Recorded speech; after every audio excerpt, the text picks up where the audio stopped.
Today a nice 2007 IMO shortlist problem. Let's roll.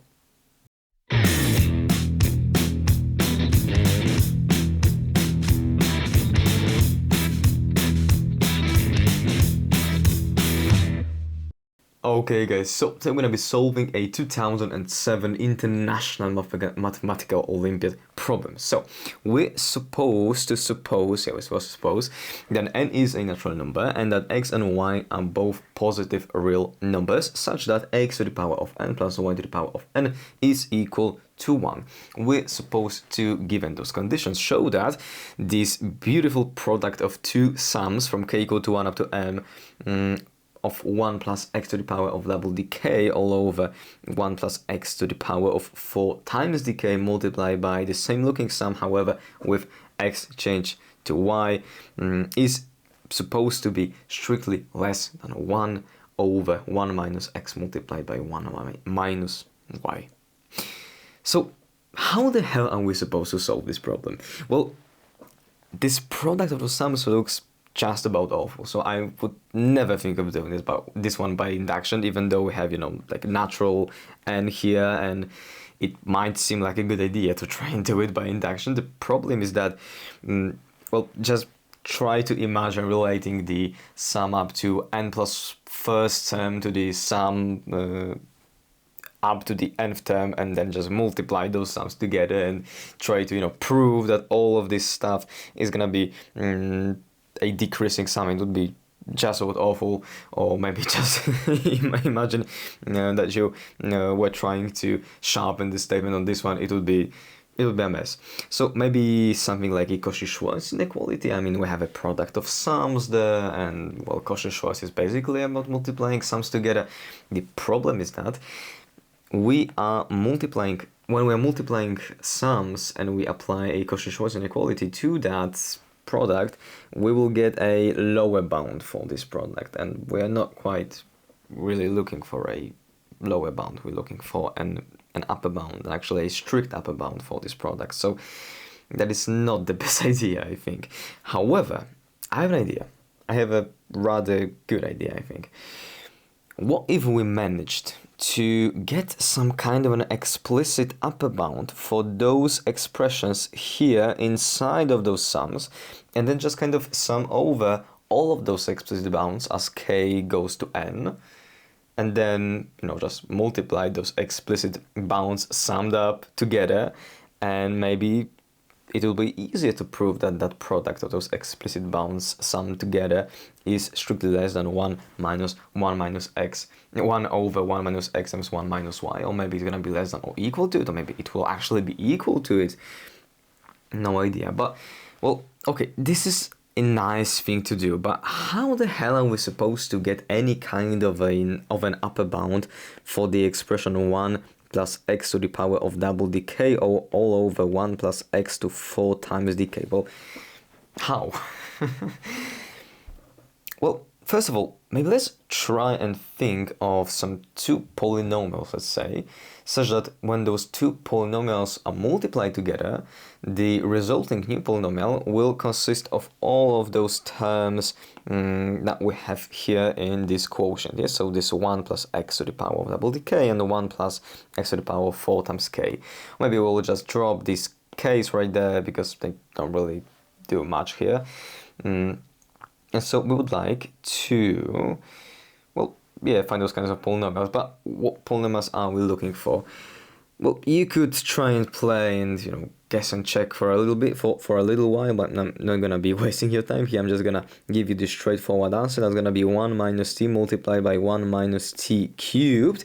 Because when we multiply those two, what we're going to get is t to the power of 4 plus a 1, and then minus t multiplied by t squared plus 1. And so we see that we've got both t squared plus 1 and t to the power of 4 plus 1, which are, well, quite similar looking to those 1 plus x squared and 1 plus x to the power of 4 that we have right over there. Lovely. And now, well, how are we supposed to get an explicit upper bound for this expression? Well, that's the neat part, because we only care for the values of t that are, well, the values achievable by x and y. we don't really care about any other values of t, because we only care about, you know, the upper bound for those expressions right over there, and in terms of x and y. So what are the values of x and y? Are there any restrictions for those values? Well, there surely are, because we know that x to the power of n plus y to the power of n, where n is actually a natural number, is equal to a1, and this sum is equal to a1.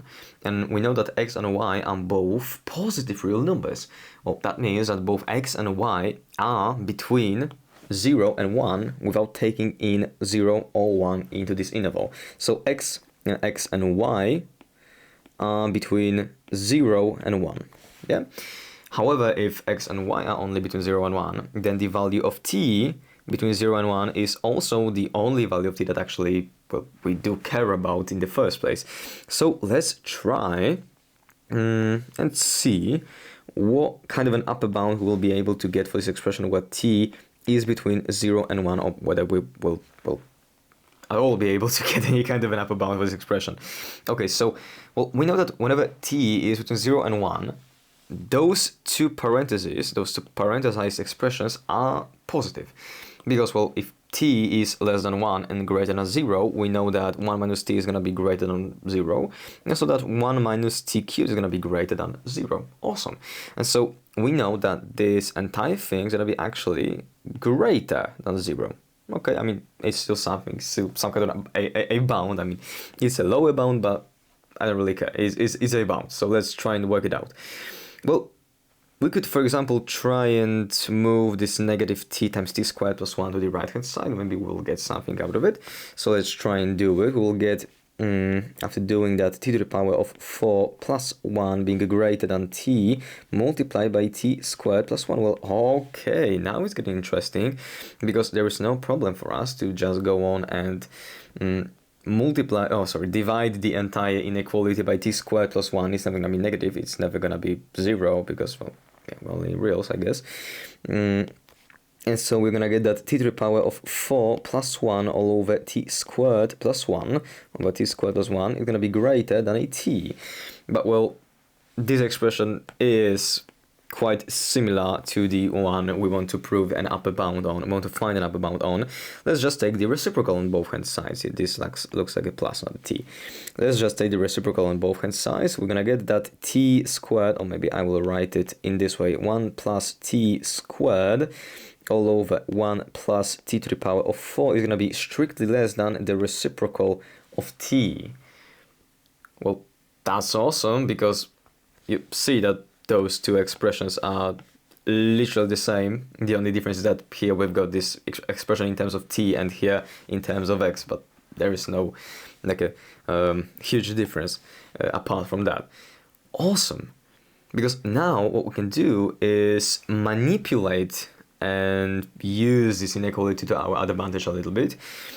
Maybe by summing it over, over k's that are going up to n. So we would like to take the sum of those two expressions on both hand sides. So what we'll get after doing that is that the sum from k being equal to 1, from k, maybe I should do those steps a little bit in a different order. So first of all, notice that there will be no problem for me to go on and sum in t, or maybe not t equal, but t that becomes t to the power of any kind of a k.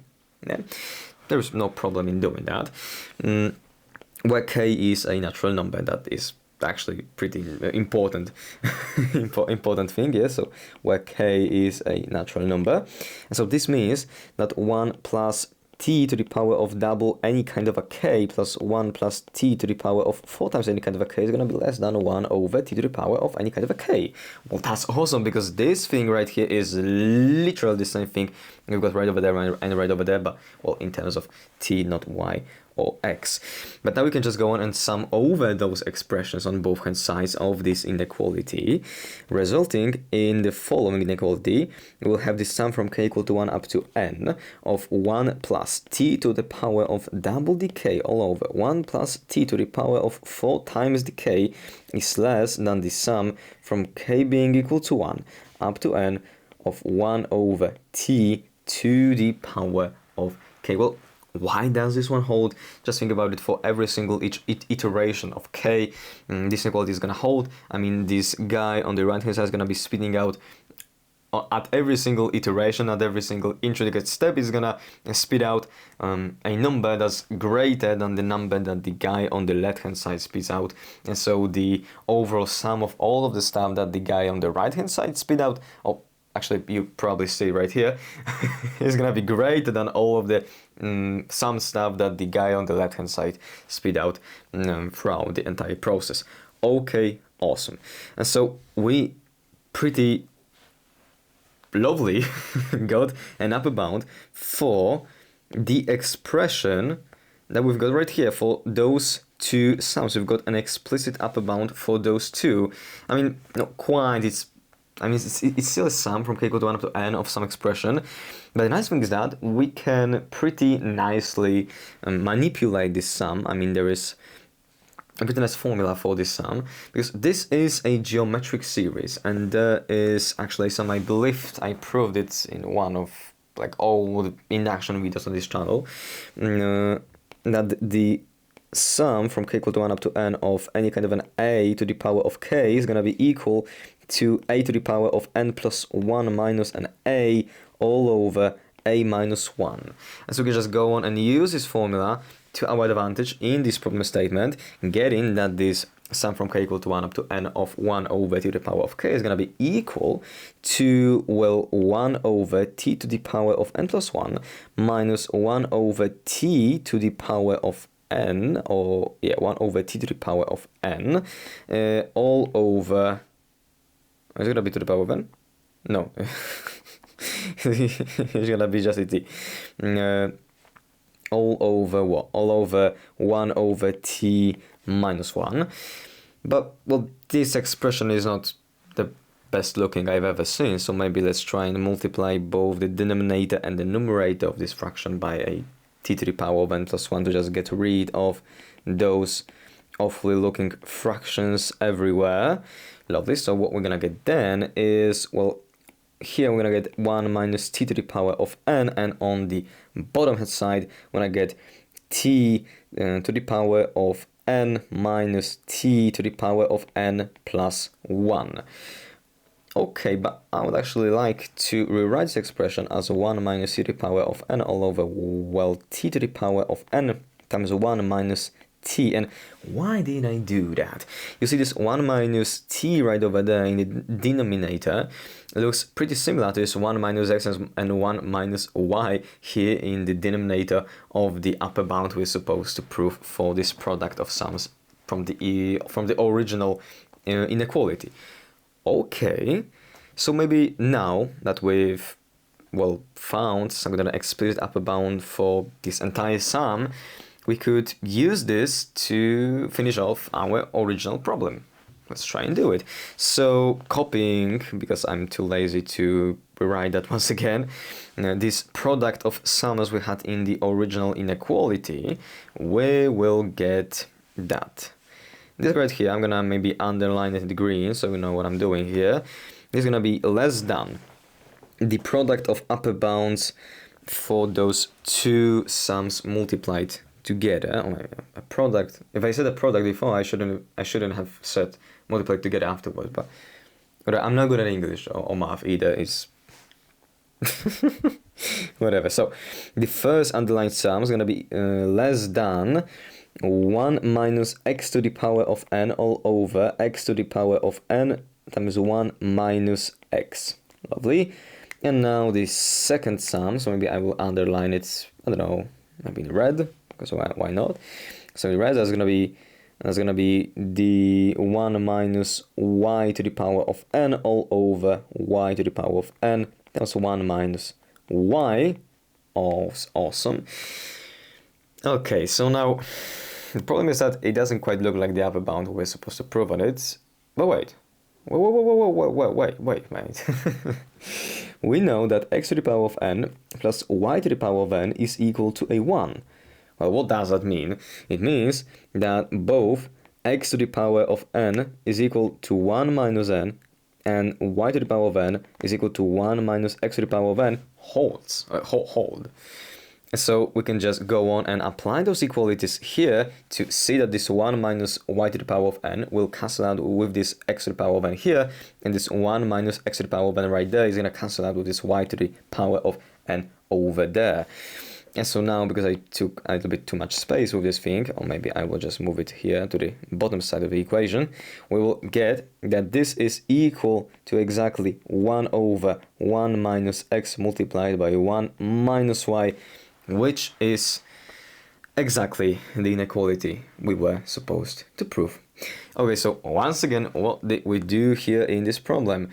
Well, first of all, we considered two polynomials that, when multiplied out together, will give us some kind of an expression that looks kind of similar to this thing that we have here in this sum, and we did that towards achieving some kind of an explicit upper bound for those sums right over here. We actually did get those explicit upper bounds. Then what we did is we just multiplied those bounds together, simplify some stuff out and got that the upper bound we were supposed to prove on this product of the sums is actually perfectly right and perfectly correct. Okay, so I hope you guys enjoyed this problem. Oh wait, I forgot to... Now it's completed. I hope you guys enjoyed this video. If you did, well, let's see you next one.